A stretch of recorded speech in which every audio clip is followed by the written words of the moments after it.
Ito idol, sa gagawing video natin dito o sa gagawing connection natin dito, pwede niyo sundan or pwede niyo rin ito gayahin lalo pag mayroon tayong isang equalizer at saka isang crossover tapos mayroon tayong audio mixer. So pwede natin gumamit dito ng power amplifier or integrated amplifier. So nasa inyo na po yan kung anong gagamitin niyo ritong amplifier. Pero dito, yung ating mid-high, hindi natin padadaanin sa ating crossover, kundi dito lang sa ating equalizer. So dahil isa lang yung ating equalizer dito, so gagamitin natin yung channel 1 para sa ating pang low na dadaan sa ating crossover, tapos yung ating pang mid high hindi na dadaan sa ating crossover, dito lang sa ating equalizer. So pwedeng yan idol So dito, gagawa tayo ng connection dito para pwede nyo rin ito gayahin o i-check nyo rin kung okay ba sa inyong magiging sound setup. So itong ating equalizer sa crossover. So connection tayo sa likod dito.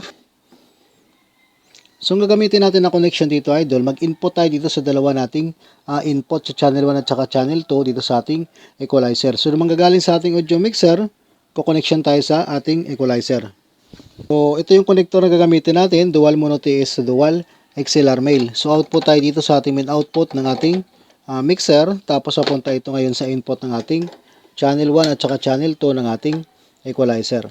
So yan na yung ating connection dito, idol So ang gagawin natin dito sa ating crossover, gagawin nating mono. Mono itong ating crossover Nakaangat yung kaliwa tapos nakabaon yung nasa kanan. Ito na siya So gagamitin natin itong ating crossover sa ating pang-low lang So isa lang ang connector ang gagamitin natin dito. So gagamit tayo ng connector na ganito, XLR male to XLR female. So mamili tayo kung anong channel ang gagamitin natin dito. So halimbawa itong channel 1 ng ating equalizer, papunta dito sa input ng ating crossover dito sa channel 1. So output tayo dito sa ating equalizer, tapos input tayo dito sa ating crossover.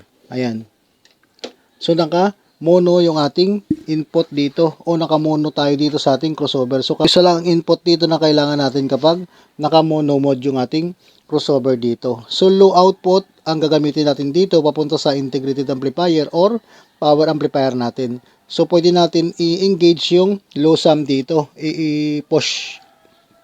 I-push na lang natin yan para engage yung ating low sum dito. So, makakadagdag ng low frequency yan yung ating low sum. So, dito tayo mag-output sa channel 1 low ng ating crossover. Pag power amp ang gagamitin natin, itong connector ang gagamitin natin sa ating low output dito, sa ating low sum ng ating crossover. Papunta ito ngayon sa input ng ating power amplifier. So kung integrated naman yung ating gagamitin, ito lang ang gagamitin natin na connector. XLR female to dual male RCA. So naka-splitter siya, Ayan. Output dito, papunta ito ngayon sa input ng ating integrated amplifier. So meron namang splitter idol na naka-XLR, nasa inyo na po yan kung magiging stereo yung inyong input sa inyong power amplifier. Pero kung mono lang din, ito lang din ang magiging connection natin.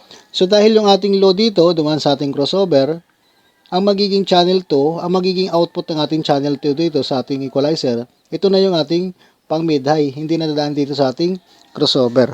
So kapag power amplifier ulit ang gagamitin nyo, ito pa rin yung connector na to. Output ito sa ating channel 2, direct na ito sa ating power amplifier. So mayroon namang splitter ito, pwede tayo bumili ng naka-splitter para stereo input yung gagamitin natin sa inyong power amplifier. So kung mono, isa lang din ang gagamitin natin. So kapag integrated naman, ito naman yung gagamitin natin na connector. So ito yung ating channel 2 ng ato sa ating pang mid-high na amplifier. Ito naman yung ating low, at tulad nito, papunta naman ito sa ating low amplifier. So yung ating low, dumaan sa ating crossover, pero yung ating mid-high, dito lang sa ating equalizer. So pwede yan, pwede nyo i-check yan kung mas okay sa inyo, dahil isa lang yung ating equalizer, tapos isa yung ating crossover. Ginamit lang natin yung magkabilang channel para mayroong equalizer yung ating mid-high, mayroong equalizer yung ating low.